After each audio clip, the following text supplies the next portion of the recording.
My name is Grace, and 3 weeks from today, I'm supposed to be the happiest woman on earth.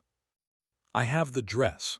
It's heavy silk and antique lace, a vintage dream I found at a little boutique downtown. When I put it on, I feel like I'm stepping into the life I was always meant to have. I have the man, Mark. He's the steady, solid ground to my sometimes flighty self. He remembers I like 2 sugars in my coffee. He makes me feel safe, loved.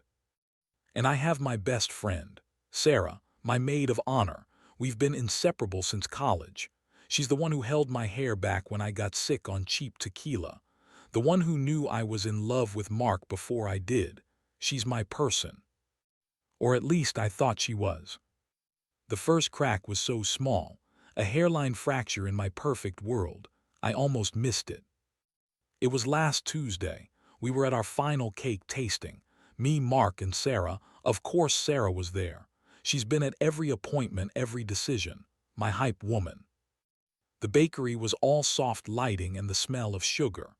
We were laughing, covered in crumbs, debating between red velvet and lemon raspberry. Mark reached for a sample of the chocolate ganache at the exact same time I did. Our hands brushed.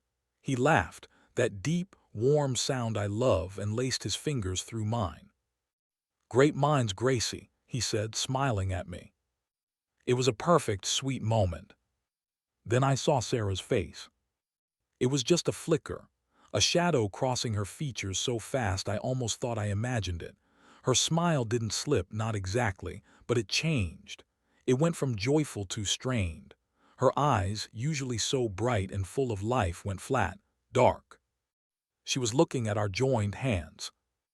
And in that split second, her expression wasn't one of shared happiness. It was something else, something raw, something like longing. My heart did a weird, stuttering thump. Then she blinked and it was gone. She was back, my Sarah. "Chocolate is definitely the one," she said, her voice perfectly normal. "It's classic, like you too." I let out a breath I didn't realize I was holding. Of course, I was being ridiculous, pre-wedding jitters, seeing things that weren't there. Sarah was just tired. She'd been working so hard on the bachelorette party plans. I pushed the thought away, buried it deep. But the seed was planted. A few days later, we were at my apartment addressing envelopes, a mountain of them. My hands were cramping. Mark came over after work, bringing us Thai food. My hero. He kissed my forehead, then went to the kitchen to get plates. Sarah watched him go. Then she turned to me, her voice dropping to a conspiratorial whisper. "You know it's so rare," she said. "What is?" I asked, licking a stamp. "A guy like Mark, so solid, so genuinely good. Most guys are trash, Gracie. You really hit the jackpot." I smiled, "I know." "No, I mean it," she insisted, her gaze drifting back toward the kitchen. "He's just perfect. The way he looks at you, the way he takes care of you, it's like something out of a movie." Her words were sweet, the kind of thing a best friend says, but there was a weight to them, an intensity that felt off. It wasn't just supportive, it was reverent. Before I could untangle the feeling, Mark came back in. He handed me a plate, his fingers brushing mine. Then he handed one to Sarah. Their hands touched, just for a second. And his touch lingered, a beat too long. Or did it? My eyes snapped to his face. He was smiling at her, a easy, friendly smile, nothing out of the ordinary. But my skin prickled. Later that night, after Sarah left, I was curled up against Mark on the couch. His arm was around me, his heartbeat a steady rhythm under my ear. "Sarah seems a little stressed," I ventured, my voice quiet. He stroked my hair. "Wedding stuff, it's a lot. She just wants everything to be perfect for you." "Yeah," I whispered, "for me." He kissed the top of my head. "Get some sleep, Gracie, you're overthinking." He was probably right. I was always overthinking. It was my fatal flaw. But the doubts didn't leave. They festered. I started noticing little things. The way Sarah always found a reason to touch his arm when she laughed. The way she remembered his favorite beer and made sure it was in my fridge. The way her eyes tracked him across a room. I told myself it was nothing. Sarah was just affectionate. She was a good friend to him, too. This was what happened when your worlds merged. Your best friend and your fiancé became friends. It was a good thing. It had to be a good thing. The final straw, the one that snapped the foundation clean in two, happened yesterday. We were at the venue for the final walkthrough.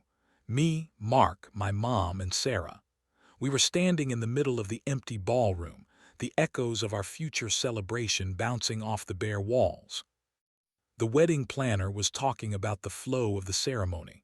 Mark had his arm around my waist, pulling me close. I was leaning into him, trying to picture it all.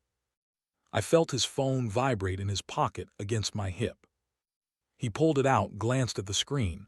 A text message. I saw the name, Sarah. Why was she texting him? She was standing right there, 10 feet away, next to my mom. He typed a quick reply, a small, private smile playing on his lips. A smile I hadn't seen directed at me in a while. It was a secret smile. My blood ran cold. He slipped the phone back into his pocket. He didn't look at her. She didn't look at him. But a current passed between them. A silent, invisible thread of communication I wasn't a part of. And in that moment, standing in the room where I was supposed to pledge my life to him, with my best friend by my side, I felt completely and utterly alone. The hairline fracture wasn't so small anymore. My whole world was starting to crack. And the wedding is in 3 weeks. Has a friend ever made you feel this way? Like something was off, but you couldn't quite put your finger on it? Tell me I'm not crazy. Tell me what you see. Your comments are my lifeline right now. If you're invested in my story, if you want to know what happens next, please subscribe. I'm going to need all the support I can get. I'll be updating you soon. I have to. I'm losing my mind. The crack became a fissure. It was no longer something I could cover with a veneer of hope or dismiss as pre-wedding nerves. It was a structural fault in the foundation of my life, and with every day that passed, it widened, threatening to bring the whole beautiful, fragile construct down around my ears. I couldn't unsee it, the text, that private, secret smile. It was a ghost haunting my every waking moment. I'd lie in bed next to Mark, his breathing a deep, steady rhythm of a man with a clear conscience, and I'd stare at the ceiling, my mind a screaming, chaotic prison. I was trapped inside my own head, a detective with no badge, piecing together a case I desperately didn't want to solve. I started to watch them. It wasn't a conscious decision. It was an instinct, a survival mechanism. My eyes, once full of love and anticipation, had become surveillance cameras, constantly panning, zooming, analyzing. And once I started looking, I saw it everywhere. It was in the air between them, a current of something unspoken that hummed just below the surface of polite conversation. It started with small things, subtle shifts in the atmosphere. We were at a final menu tasting with our parents, a celebratory dinner that should have been pure joy. The room was warm, smelling of roasted meat and fresh bread. Sarah positioned herself. It seemed innocent, a natural movement, but it placed her directly between me and Mark at the long table. Not obviously just there. A human wedge. When the waiter came around with flutes of champagne, he naturally placed one at each setting. Sarah, with a flick of her wrist, picked up the flute that was meant for me, the one directly next to Mark's plate. "Oops, sorry, Gracie," she laughed, a sound like breaking glass. "My bad, clumsy me." She took a sip, her eyes sparkling over the rim of the glass at Mark. She didn't move to correct her position. She just stayed there, sipping my champagne in my spot. Later, Mark was telling a story about a disastrous work presentation, his hands moving animatedly. Sarah leaned in, her shoulder pressing against his arm, her laugh a little too loud, a little too long. It wasn't a laugh of polite amusement. It was a full-body engagement, her eyes locked on his face as if he were delivering the most brilliant monologue ever spoken. My mom, seated on my other side, nudged me gently with her elbow. "Isn't it wonderful how well they get along?" she whispered, her voice warm with approval. "So many couples have tension with the wedding party. You're so lucky." I felt a wave of nausea so strong I had to grip the edge of the table. Lucky? Yes, so lucky. The rationalizations began, a desperate internal civil war. My own mind became my worst enemy, gaslighting me with platitudes. "She's just excited. She's happy for us. This is what you wanted, remember, for your two favorite people to love each other. This is a good thing. You're being paranoid. You're seeing ghosts. This is your anxiety, Grace. It's always been your anxiety." But it didn't feel like love. It felt like a quiet, insistent claim, a territorial marking. The incidents escalated, growing from subtle atmospheric changes to tangible, disruptive events. The first major one was the bridesmaid dresses. I'd chosen a gorgeous deep slate blue, a color that would look stunning on all the girls. The fabric was a flowing chiffon. It was perfect. Sarah, my hyper-competent rock of a maid of honor, had volunteered to collect all the sizes and finalize the order with the boutique. A simple, administrative task. She was a project manager for a tech firm, for God's sake. She handled multi-million-dollar contracts. This was nothing. 2 weeks before the wedding, my phone rang. It was Alina, the sweet, perpetually stressed owner of the bridal boutique. "Grace, honey," she said, her voice laced with concern. "We still haven't received the measurements for your bridal party. The clock is really ticking now. We need them by tomorrow at the latest, or I cannot guarantee the dresses will be ready in time." The bottom dropped out of my stomach. What? But my maid of honor, Sarah, she was handling that weeks ago. "I'm sorry, I haven't heard from her," Alina said gently. My hands were trembling as I ended the call. I immediately dialed Sarah. She answered on the second ring, her voice bright and breezy. "Hey, bride-to-be, what's up?" "Sarah, the boutique just called. The dresses, the measurements were never sent." There was a sharp, dramatic intake of breath on the other end of the line. "Oh my God, Grace, no." Her voice was a masterpiece of performative horror. It completely slipped my mind. With the final bachelorette party planning and everything, you know how crazy it's been. I'm so sorry. I am the worst maid of honor in the history of maid of honors. I'll do it right now, I swear. But the delay meant the dresses now had to be rushed. Alina, sympathetic but firm, explained the new, exorbitant rush fee. It cost me an extra $475. Money I didn't have, money I had to quietly shift from the honeymoon splurge fund. When I told Mark that night, my voice thick with frustrated tears, he didn't pull me into a hug. He didn't get angry on my behalf. He just shrugged, scrolling through his phone. "It was a mistake, Gracie," he said, his tone infuriatingly reasonable. "A simple human error. Don't be so hard on her. She's under a lot of pressure from work plus all this wedding stuff. Cut her some slack." He was defending her, minimizing my hurt, taking her side. The next landmine was my bachelorette party, a weekend I had been dreaming of for months. Sarah had insisted on planning the whole thing herself, a total surprise. I'd imagined a beach house or a fancy hotel in the city, all of my closest girls together. What I got was a cozy cabin in the woods, and I mean deep in the woods. The drive was 3 hours on winding, poorly marked roads. When we arrived, the air inside was damp and cold, smelling of mildew and mothballs. There were 3 bedrooms, one for me, one for Sarah, and one that was supposed to be for the other 4 bridesmaids. But the other 4 bridesmaids weren't there. Just me, Sarah, and my shy, 18-year-old cousin, Chloe, who looked as bewildered as I felt. "Where is everyone?" I asked, my heart sinking. Sarah was bustling around, unpacking a grocery bag full of cheap boxed wine and frozen pizzas. "Oh, didn't I tell you?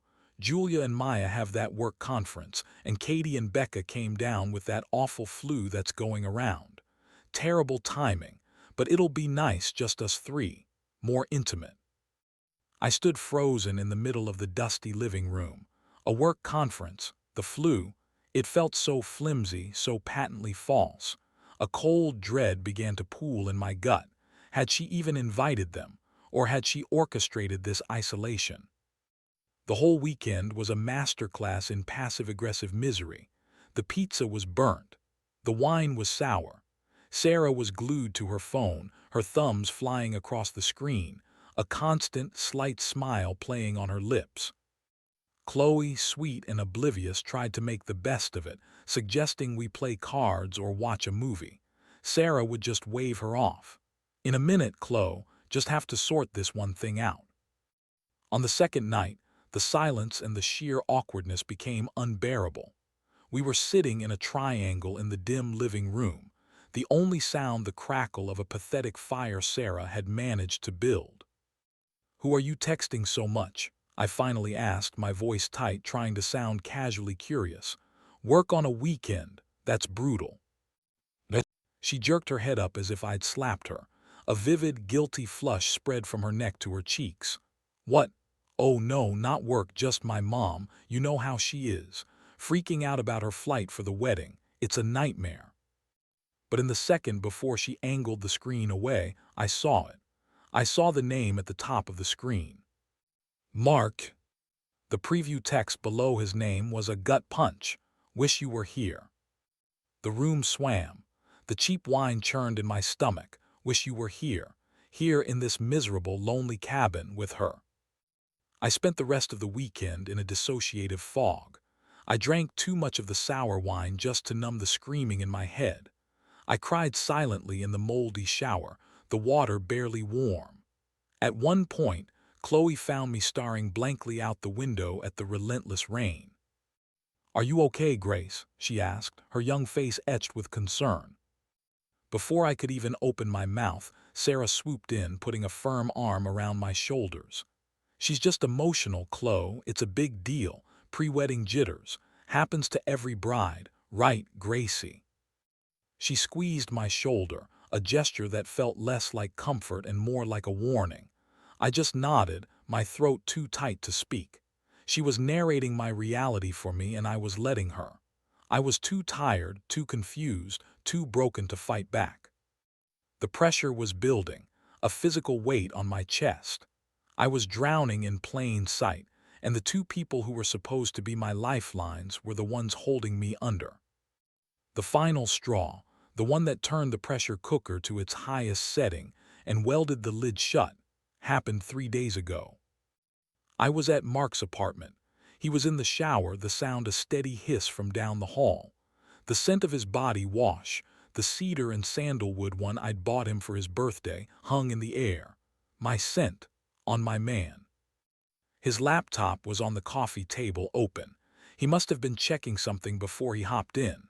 The screen was dark, but a small, green notification bubble glowed in the corner. A new email. From Sarah. My heart didn't just hammer, it felt like a wild bird trying to escape the cage of my ribs. This was wrong. A profound violation. I knew it. My stomach clenched with the shame of it. But the compulsion was stronger than my morality. The need to know, to have proof, to end the agonizing uncertainty, was a physical force.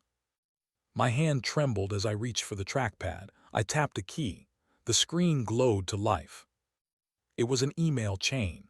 The subject line was benign. "Ray, wedding stuff." The preview of her latest email was innocent enough. "Sure, I can pick those up. No problem." But my eyes, now trained to see the poison in the sugar, dropped to the email in the thread below. The one she had sent to him. The timestamp was 10:04 p.m. The night of my miserable bachelorette party. The night she was texting him, "Wish you were here." I clicked on it. The words filled the screen, each one a shard of glass. "This is so hard, Mark. Being here with her, pretending everything is fine. Seeing her so blissfully happy, planning her forever with you. I'm trying to be strong for her, I really am, but it's killing me. I can't stop thinking about our conversation by the lake. The things you said, the way you looked at me. You can't stop thinking about it either, can you? I know you feel it too. This tension between us is a living thing. We can't keep pretending it's not there. We need to talk. Properly. Soon. I stopped breathing. The room tilted on its axis. The words blurred, swimming in a sea of hot, unshed tears. Our conversation by the lake. What conversation? What lake? When had they been by a lake together? My mind raced, a frantic scroll through recent memory. The engagement photos, we'd taken those by a lake. Was it then? Had they slipped away? Had they had a moment while I was posing alone in my white dress? A sob caught in my throat, choked and desperate. I heard the shower shut off down the hall.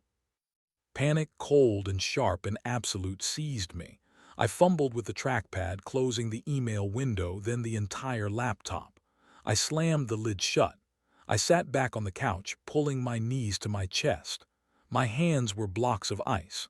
My face was burning, flushed with a toxic mix of horror and shame. Mark came out a moment later, a towel slung low around his waist, his skin pink from the hot water, his hair dark and wet. He smiled at me, a relaxed, easy smile. "Hey, you, everything okay? You look pale." He looked so genuine, so concerned, so innocent. He walked over and bent down, kissing my forehead. The same forehead he'd kissed 1,000 times before. The gesture, once my greatest comfort, now felt like a lie, a carefully maintained performance. "I'm fine," I whispered, my voice a thin, strangled thing. "Just a headache, tired." He sat next to me, the couch dipping under his weight. The familiar scent of his clean, damp skin filled my nostrils and made my stomach turn. He put a warm, heavy hand on my back, rubbing slow circles. "It'll all be over soon," he said, his voice a low, comforting rumble. "Just a few more weeks of this chaos. Then it'll just be you and me, on a beach. No more stress, no more wedding planning, just us. You and me." The words, once a sacred promise, now felt hollow, empty, a script he was reading from. He had a secret, a conversation by a lake, a tension he felt with my best friend. He had received an email barring her soul, an email that spoke of a shared, intimate moment, and he had replied. He had engaged, and he was sitting here in a towel, rubbing my back and lying to my face. The pressure in my head, in my chest, was immense. I was a boiler ready to explode. I was going to scream. I was going to shatter into a million pieces all over his stupid, beige couch. I had to say something. I had to know. I couldn't live inside this lie for one more second.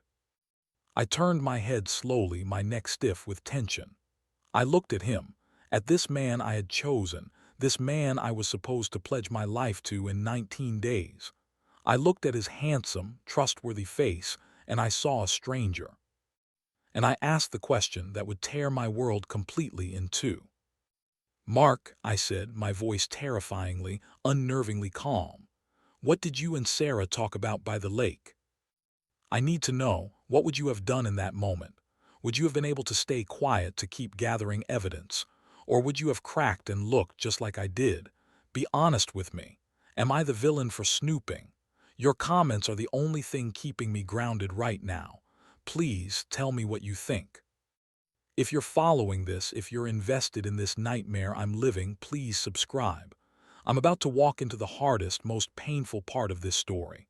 The confrontation is next. I have to face him. I have to face her. I'm terrified of what I'm going to learn, but I can't do it alone. I need you with me. Please. I didn't sleep. I sat on the floor of my apartment, surrounded by the debris of my almost wedding. The Pinterest boards, the fabric swatches, the stupid, cheerful checklists. Finalize seating chart. Confirm honeymoon flights. It all felt like evidence from a crime scene, a crime committed against my own heart. My phone blew up, a constant, vibrating buzz of anxiety.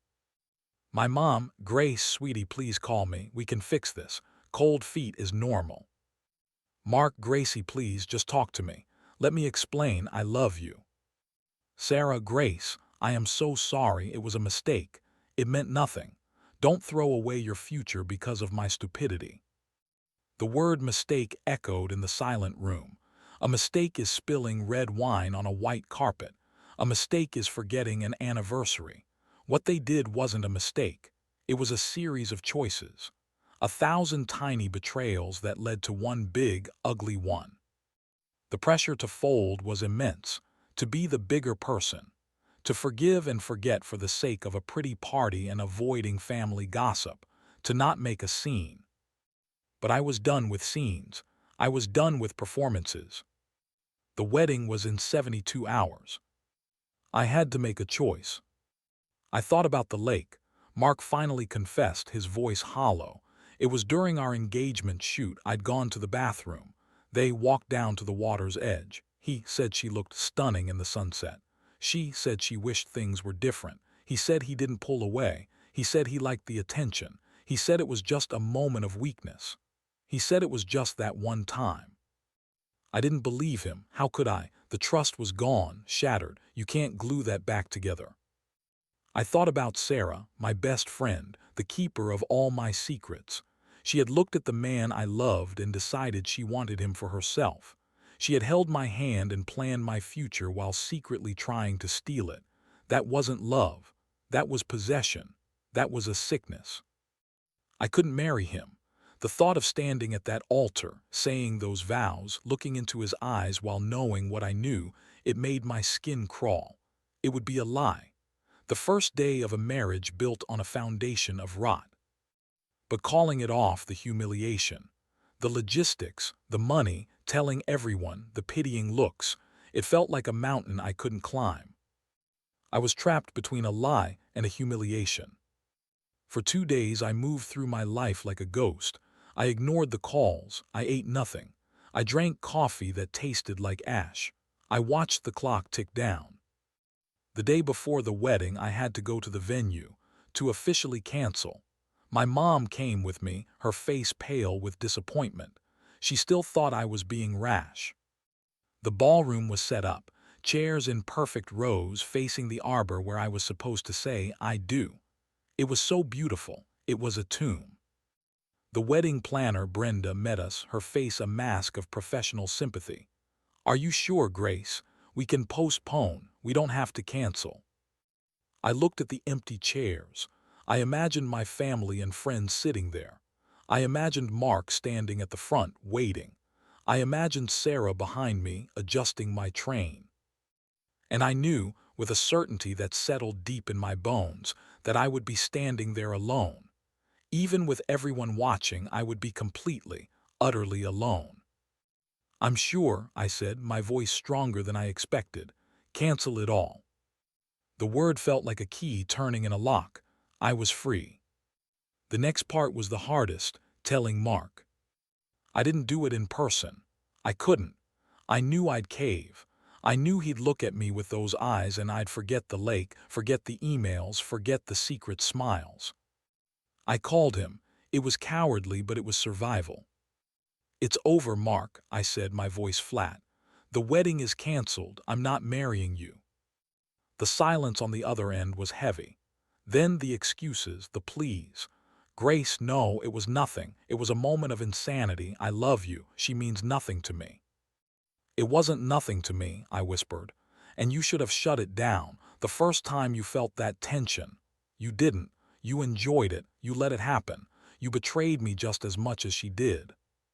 "So that's it," he said, his voice turning cold. "You're throwing away 3 years because of one conversation." "It wasn't one conversation, Mark," I said, a sudden clear anger cutting through the grief. "It was every text I didn't see, every look I wasn't meant to, every time you chose to share a secret with her instead of me. You broke us, not me." I hung up. I blocked his number. Then I packed a bag. I couldn't stay in that apartment with the ghost of our future. I drove. I didn't know where I was going. I just drove, the windows down, the cold air whipping my hair, washing the smell of his cologne out of the car. I ended up at a beach, not the one we were supposed to go to for our honeymoon, a different one, empty and gray and wild. I stood there watching the waves crash, and for the first time in weeks I breathed. A real, deep, full breath. The world hadn't ended. The sky was still there. The earth was still solid under my feet. I had lost my fiancé. I had lost my best friend. I had lost a lot of money and a lot of pride. But I had found myself again. The part of me that knew my own worth. The part that refused to settle for a love that came with lies. The part that would rather be alone and whole than be with someone and feel completely lonely. I am Grace. I am not a bride, not today. The wedding was supposed to be today, right now, at 4 p.m. I'm sitting in a crappy motel room eating takeout and talking to a camera. It's not the day I planned, but it's mine. I reclaimed it. I don't know what happens next. I don't have a plan. And for the first time in a long time, that feels okay. So this is where my story ends, for now. I called off the wedding. I walked away from my fiancé and my best friend. Did I do the right thing? I need to know what you think, be honest. Was I right to call it off? Or should I have tried to forgive him? Have you ever been through something like this? Your stories, your advice, it kept me going. Please tell me what you would have done. If this story meant something to you, if you followed this journey with me, please subscribe. This chapter of my life is closed, but my life isn't over, it's just beginning. And I might just take you all with me to see what's next. Thank you for everything.